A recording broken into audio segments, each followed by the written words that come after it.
그가 아주 흔쾌하게 수락을 하니까 나도 흔쾌해집니다. 왜냐하면 그의 명성을 들어왔기 때문이에요. 이분이 어떤 분일까? 이분이 얼마나 해박하고 탁월한 분일까? 그에게서 나는 어떤 이야기를 들을 수 있을까? 여러분, 누군가와의 만남을 앞두고 여러분들 안에서 이런 기대가 생긴 적이 있었죠? 아마 여러분들에게도 누군가의 만남을 기대하면서 설렜던 적이 있었을 겁니다. 제게도 그랬습니다.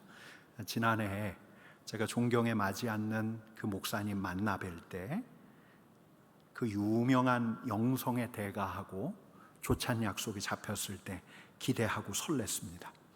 여러분, 오늘 본문에서 바리새인의 기대도 만만치 않았습니다. 예수님 하면은 떠오르는 태양이었어요. 저 갈릴리에서 새로운 가르침 이적으로 유명한 분이었는데, 내가 당신을 우리 집으로 한번 초청해도 되겠습니까? 라고 물었을 때 예수님께서 흔쾌하게 수락을 하시니까 그가 얼마나 기대가 되었습니까? 기대가 되었을까요? 야, 오늘은 이분을 내가 아는 날이다. 이분이 나에게 어떤 가르침을 주실까? 나는 이분과 오늘 어떤 대화를 하게 될까? 여러분, 근데 이날 우리 주님만 바리새인의 집으로 들어가셔서 바리새인을 독대했던 게 아니죠. 아마 주님의 제자들도 따라 들어갔을 테고, 뿐만 아니라 이 바리새인의 동료들 또한 미리 와서 그 자리에 앉아 있었을 거예요. 여러분, 근데 바로 이 식탁, 바리새인의 집 이 식탁 그 자리에서 아주 난처하고 당혹스러운 일 하나가 벌어지는 거죠. 여러분, 그날 이 바리새인은 집문, 대문을 열어둔 것 같아요. 당대 공식적인 식사, 거기에서 그 사람 당사자들 뿐만 아니라 많은 이들에게 유익이 될 만한 토론과 대화가 있었기 때문에 당대 주인장, 당시의 관습대로 주인장은 문을 열어두었던 것 같습니다. 누구든지 들어오라고. 여러분, 근데 문을 열어두었더니 누가 들어왔어요? 한 여자가 들어왔어요. 아니, 왜 저 여자가? 아니, 왜 저 여자가? 그 자리에 있던 사람들은 대개 그녀를 알아봤을 거예요.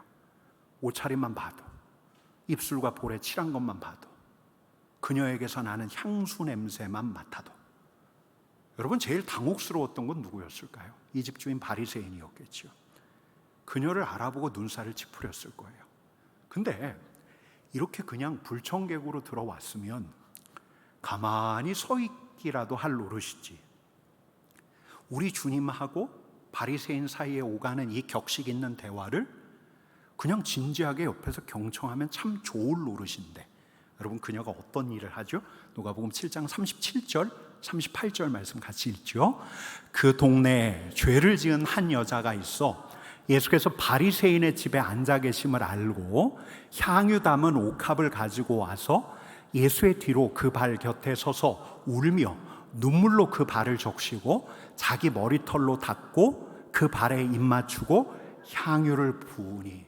여러분, 당시에도 식탁이 있었겠죠. 근데 우리가 식탁하면 레오나르도 다빈치가 그린 최후의 만찬을 떠올려. 근사한 식탁이 있고 거기에 의자들이 있고 둘러앉는 그런 장면을 떠올리는데, 여러분, 옛날 그 헬레니즘 시대의 로마, 또 로마의 식민지에서는 그렇게 밥을 먹지 않았습니다.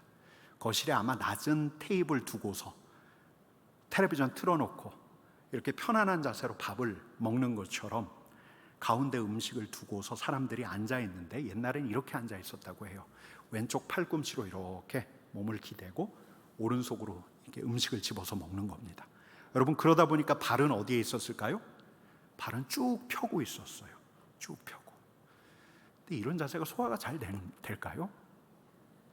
아마 내과 선생님들은 별로 추천하지 않는 자세 같은데, 근데 그렇게 발을 쭉 펴고 앉아서 먹고 있는데 이 여자가 그 거실 문을 열고 들어서더니 사람들을 해치고서 굳이 예수님 뒤에까지 가서는 거예요. 여러분, 그러면 이 여자를 누가 예의주시했을까요?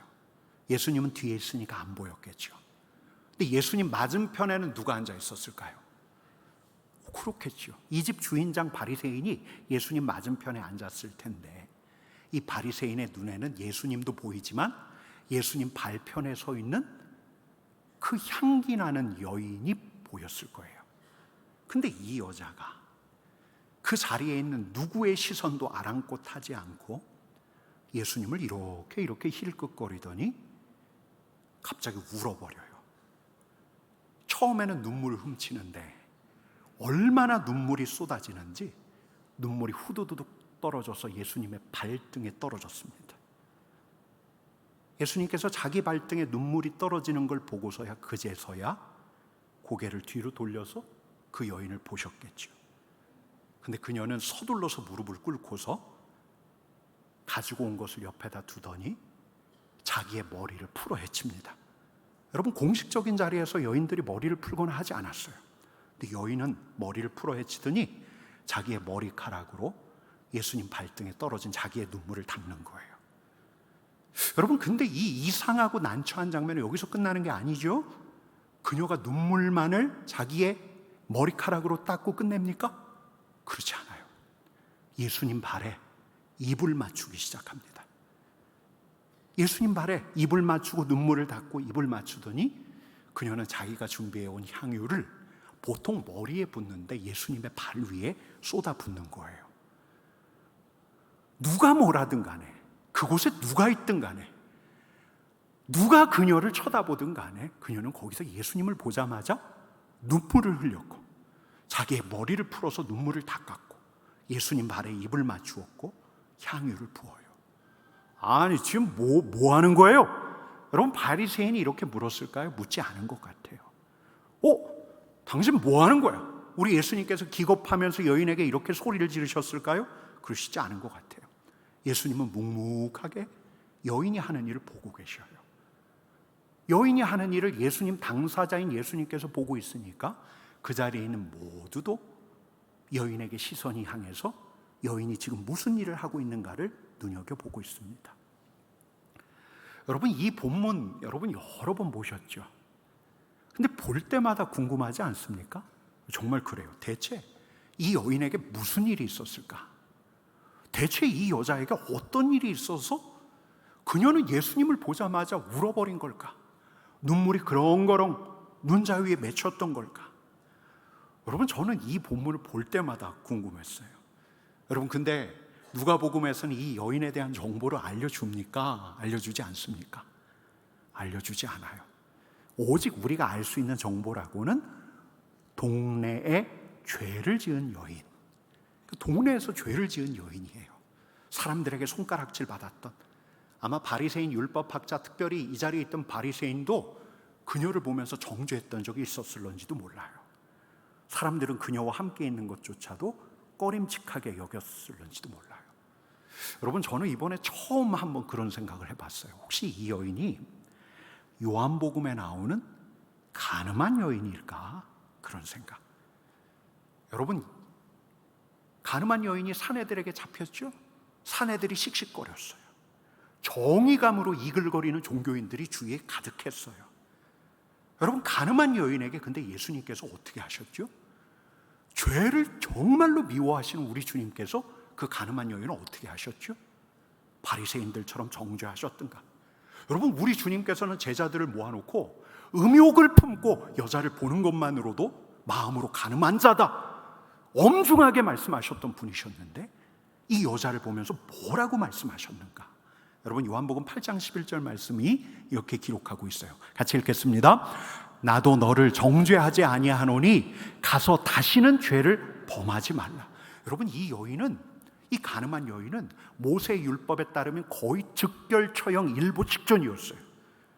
근데 죄를 미워하시는 우리 주님께서, 죄를 지독하게도 미워하시는 우리 주님께서 죄의 권세에 매여 있는, 죄를 짓고 직결 처분을 기다리고 있는 이 여인 책망하시기는커녕 옆에 있던 정의감으로 이글거리는 바리새인들 다 돌아가게 하신 다음에 바들바들 떨고 있는 이 여인 일으켜 세우시면서 한 말씀 하시는데, 죄를 미워하시는 우리 주님께서 이렇게 말씀하시는 거예요. 나도 너를 정죄하지 아니하노라. 다시는 죄를 짓지 말라. 아마 이 여인일까? 이렇게 시작해서 새 출발을 하게 된 여인일까? 예수님 때문에 목숨을 건사했을 뿐만 아니라 그녀의 과거와 완전히 결별하고 이제는 다른 사람 손가락질 아랑곳하지 않고 자신의 삶을 살아가는 그런 용기까지 얻었던 있었던 그 여인일까? 근데 그녀가 그런 소문을 듣는 거예요. 우리 고을에 예수님께서 오셨다. 그래서 주님께로 달려갔던 걸까? 그래서 주님을 보자마자 얼굴에 눈물이 그렁그렁 맺혔던 걸까? 여러분, 제가 어떤 기사를 보니까 초등학교 때 굉장히 불우하게 자란 한 소녀가 학교에서 따돌림을 당했어요. 아이들이 이 아이를 멀리하기 시작했고 냄새나고 싫었고 보기도 싫었고 투명인간처럼 살았대요. 근데 담임선생님이 이 아이의 처지를 알고 이 아이하고 계속 놀아줬어요. 끝나고 같이 루미큐브라는 게임도 하고 같이 놀아줬대요. 이 아이가 유일한 친구가 돼요. 이 아이에게 선생님이 유일한 친구가 되었는데 12년이 지난 다음에 어떤 프로그램에서 이 아이가 선생님을 만나요. 근데 이 아이가 서 있고 이제 12년 지났으니까 이 아이도 성인이 되었죠. 뒤에서 선생님 목소리가 딱 들리는데 이 아이의 눈에 눈물이 그렁그렁 맺혀요. 그 자리에서 울어버려요. 여러분, 머리가 하얗게 변해버린 이 선생님을 만난 이 아이는 이제 또 선생님이 되어 있었어요. 그분이 보여요. 그분의 소리가 들려요. 그분의 목소리가 들려요. 그녀를 품어주신 주님, 그녀를 다시 살게 하신 주님, 그녀는 울어버렸어요. 이런 생각해봐요. 아마 그런 가늠한 여인이었을까? 또 이런 생각도 해봐요. 여러분, 이 본문을 보면서 많은 성서학자들이 동네에 죄 많은 이 여인의 직업이 뭐였을까? 여러분, 뭐라고 꼽냐면 여러 성서학자들이 이렇게 이야기해요. 아마 몸을 파는 창녀가 아니었을까? 남자들의 성적인 놀이개가 되었고 이 여인에겐 기둥서방이 있었고, 근데 이 기둥서방은 이 여인에게 폭력적이기 짝이 없었는데 이 여인을 자신의 돈을 벌어오는 수단 취급해 왔는데 이 남자가 어느 날 완전히 다른 남자로 변해버린 거예요. 알아봤더니 이 남자가 누구하고 어울려 다닌다고요? 예수님하고 어울려 다닌다는 거예요. 예수님하고 어울려 다니더니 이 남자가 완전히 바뀌었어요. 이 변화가 이 여인에게 너무 느닷없어요. 대체 그 남자가 누굴까? 바리새인 집에 그 남자 예수님이 있다길래 예수님 얼굴을 보러 고맙다는 인사하러 향유 싸들고 갔다가 예수님의 목소리를 듣는데 아마 그녀도 울어버린 게 아닐까. 여러분, 또 하나 더 추정해 봐도 돼요? 이런 생각도 해봤어요. 남편을 일찍 여의고 딸 하나 딱 건사해서 살아가고 있는데 이 딸아이가 어려운 병에 걸린 거예요. 아이를 위해선 부모는 얼마든지 뭐든지 할 수 있잖아요. 의사를 찾아가도 차도가 없는데 이 아이 살려보겠다고 백방으로 뛰다가 결국은 몸 파는 처지에까지 이르렀는데 딸 하나만 살릴 수 있다면 내가 무슨 일 못할까? 부모의 심정이라면 도덕과 윤리 따위는 다 넘어설 수 있잖아요. 근데 딸의 차도가 없어요. 네 딸을 예수님이 살렸는데 예수님이 이 마을에 오신 거예요. 여러분, 그냥 이런 추정을 해봐요. 왜 그녀는 울었을까? 그녀는 왜 울었을까? 여러분, 우리가 정확하게 아는 건 그녀의 사정이 아니라 그녀가 울었다는 거예요. 죄 많은 여인이 예수님을 보면서 울었다는 거. 예수님이 고마웠던 걸까? 다른 사람들은 손가락질하고 성적인 놀이개로 취급하고 사람들은 그녀를 그렇게 대하는데 예수님은 이 여인을 정죄하지 않으셨고 긍휼히 여기셨고 한 사람으로 대하셨고 아주 귀한 사람, 당신의 사람으로 여기셨고, 아니 그 정도가 아니었을런지도 몰라요. 그녀는 그분에게 사랑과 존경을 표시하지 않고서는 안 될 만큼 그분이 고마운 분이었는지도, 그분이 진짜 은인이었는지도 몰라요. 그분이 자기를 살렸으니까, 그분께 큰 빚을 줬으니까. 그래서 자리에 구애받지 않고 그녀로서 할 수 있는 최선의 선물, 귀한 향유를 예수님께 들고 갔던 게 아닐까. 여러분, 우리 예수님의 별명이 있습니다. 별명이 뭐냐? 우리가 읽은 34절에 나오는데 같이 읽어보겠습니다. 인자는 와서 먹고 마심에 너희 말이 보라 먹기를 탐하고 포도주를 즐기는 사람이요 세리와 죄인의 친구로다. 여러분, 우리 주님의 별명이 뭐예요? 먹기를 탐하고, 먹보야 먹보. 우리 예수님의 별명, 포도주를 즐기는 사람. 여러분, 이걸 달리 얘기하면 뭐예요? 술꾼이야. 여러분, 바리새인들이 이렇게 수군거리고 다녔어요. 저 먹보, 저 술꾼. 근데 특별히 이 종교인들 눈에 마음에 들지 않았던 게, 예수님 곁에 먹고 마시는 자리에 예수님과 어울렸던 부류의 사람들이에요. 그 사람들이 누구예요? 세리와 죄인이에요. 여러분, 이들은 진짜 정확하게 본 거예요. 예수님께서는 세리와 죄인들과 우정을 나누고 있었어요. 여러분, 세리하면 누가 떠올라요? 저는 세리하면 지난 여름을 보내서 그런지 삭개오부터 떠올라요. 삭개오도 예수님의 친구가 되었고, 또 예수님의 제자 중에 세리한 사람이 있어요. 누구죠? 마태도 세리였고, 예수님의 제자 중에 레위, 마태가 바로 세리였고, 이렇게 사람들에게 손가락질 받는, 매국노로 손가락질 받는 탐욕스러운 이들이 예수님 곁에 어울려 다녔으니까 종교인들이 얼마나 못마땅했는지. 여러분, 게다가 죄인들, 이 죄인이 뭘까? 아마 여인이었다면 창녀가 아니었을까? 가늠한 여자가 아니었을까? 더럽고 추악해서 사람 취급받지 않았던 이들이 아니었을까?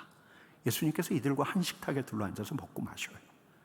여러분, 주님께서 근데 이들에게도 하나님 나라를 가르치시는데, 세리와 죄인에게도 하나님 나라를 가르치시는데, 세리와 죄인 모두가 하나님 나라의 구성원이 될 수 있다는 거예요. 하나님의 다스림이 그들에게도 임할 수 있다는 거예요.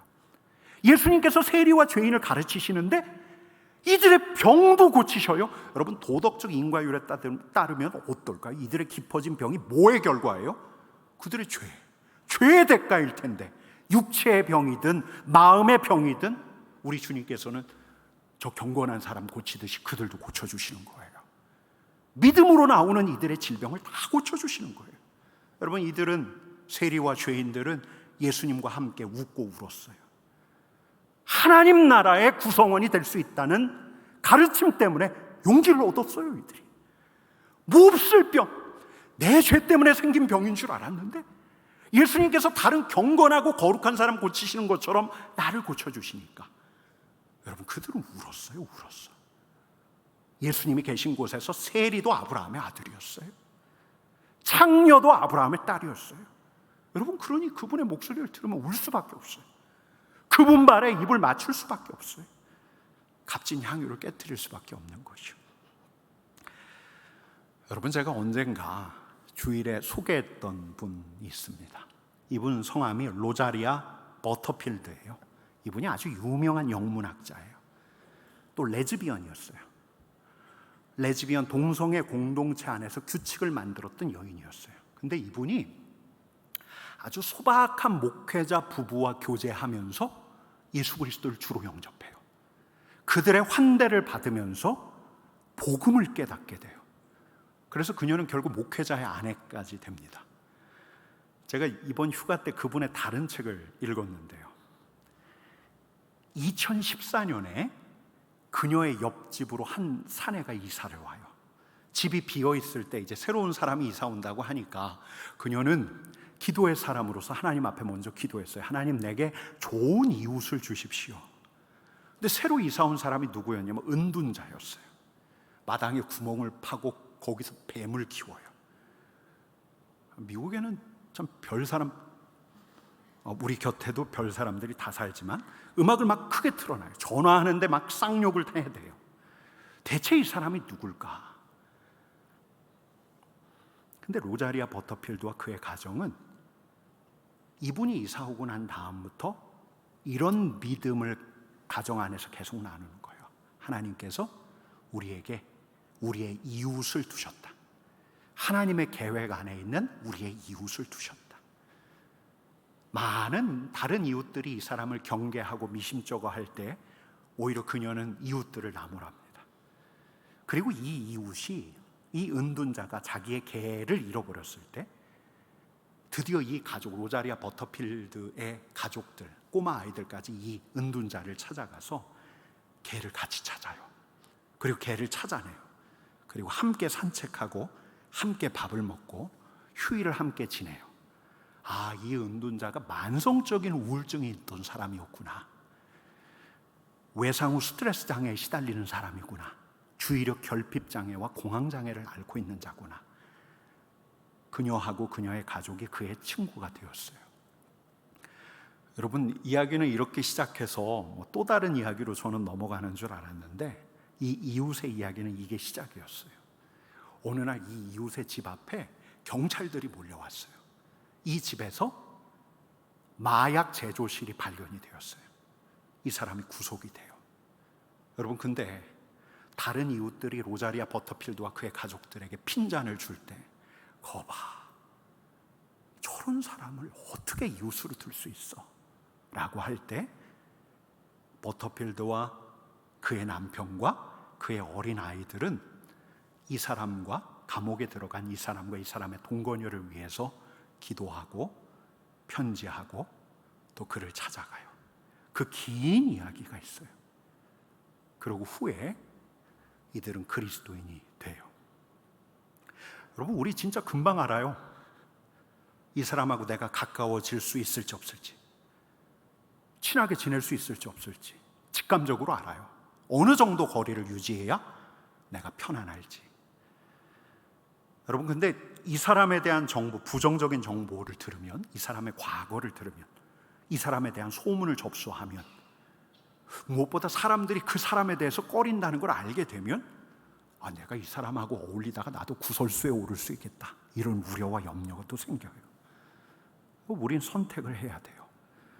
그와 어울릴지 아니면 그와 거리를 둘지. 여러분, 저는 예수님처럼 여러분들에게 세리와 죄인의 친구가 되어 주십시오, 이렇게 말씀 못 드리겠어요. 로자리아 버터필드처럼 저 위험한 은둔자들과 인연을 만들어 가라 라는 말 차마 못하겠어요. 저도 아직 그런 담대한 우정을 맺어간 적이 없어요. 다만 우리 주님께서 세리와 죄인을 존귀히 여기셔서 그분과 먹고 마실 때, 아, 나도 그 중에 있었구나라는 것을 기억하려고 해요. 세리와 죄인과 함께 우리 주님께서 먹고 마실 때 우리 주님께서 그들을 한 존재로 대하셨던 것처럼 그 자리에 서 있던 나도 한 존재로 대하셨구나 라는 걸 기억하려고 해요. 내게 허물이 있든, 내 과거가 어떠하든, 내 안에서 여전히 추악한 생각이 일어나든 그렇지 않든 간에, 여러분, 그래서 저는 지금 예수님을 만나 뵌다면 오늘 예수님을 초청했던 바리새인처럼 지적인 호기심을 가지고 반듯한 자세로 예수님을 만나지 못할 것 같아요. 예수님을 만난다면, 아, 나를 세워주신 주님, 나를 살리신 주님, 눈물부터 글썽일 것 같아요. 여러분들도 그렇지 않습니까?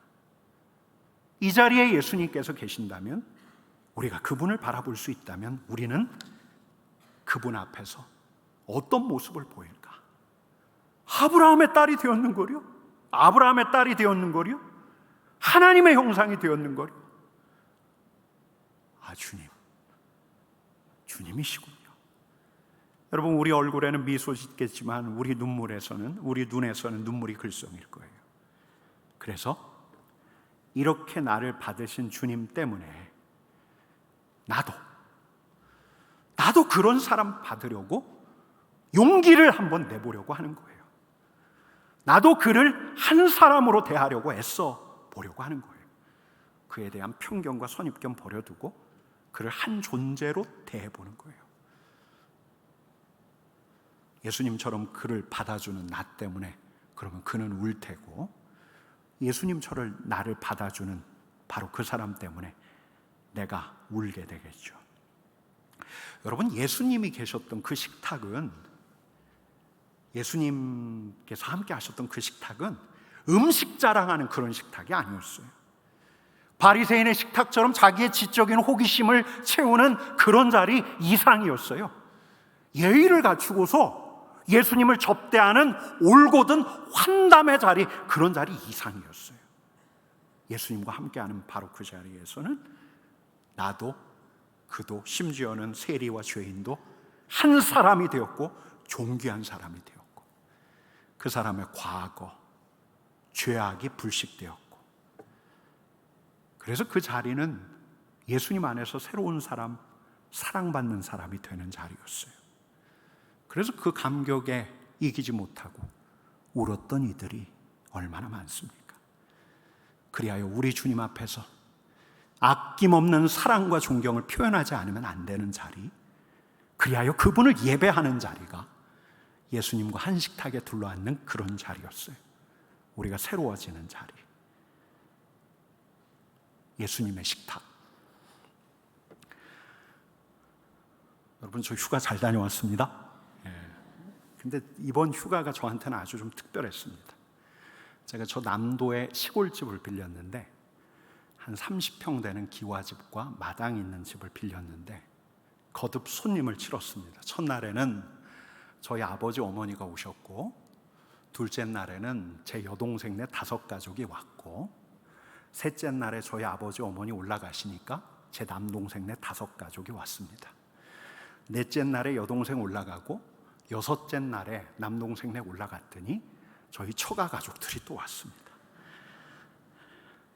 여러분, 그렇게 보냈더니 휴가가 무슨 큰 손님 치른 것 같더라고요. 끝나고 나서 몸살을 앓았습니다.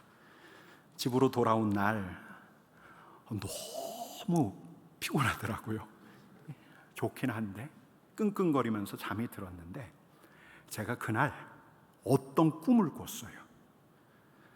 근데 그 꿈이 저한테 너무 뭉클한 꿈이었어요.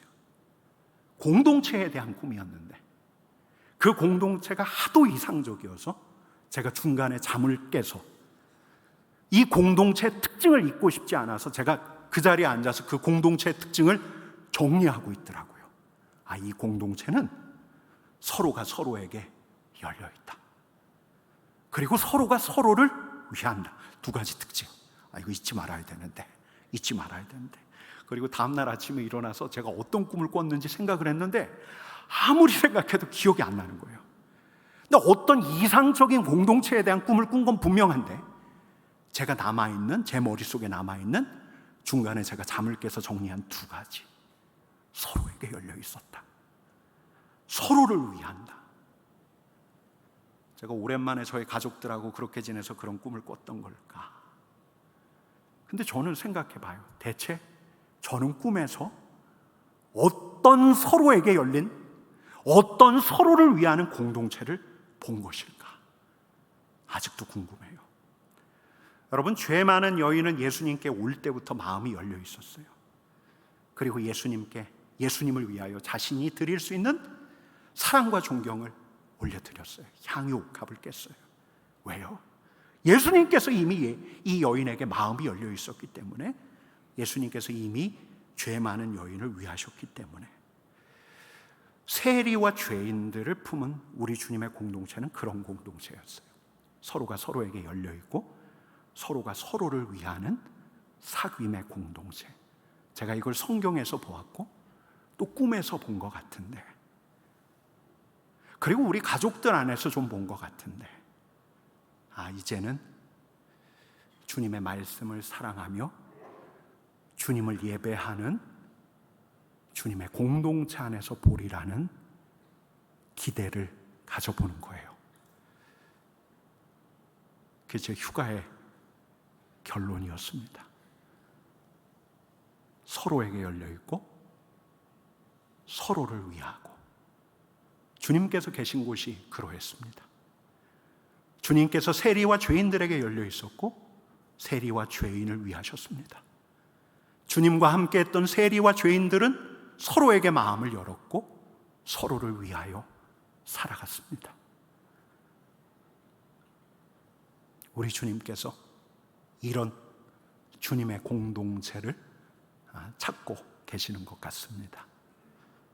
우리 같이 찬양할까요? 찬양하겠습니다. 내게 있는 향유 옷값 같이 찬양합시다.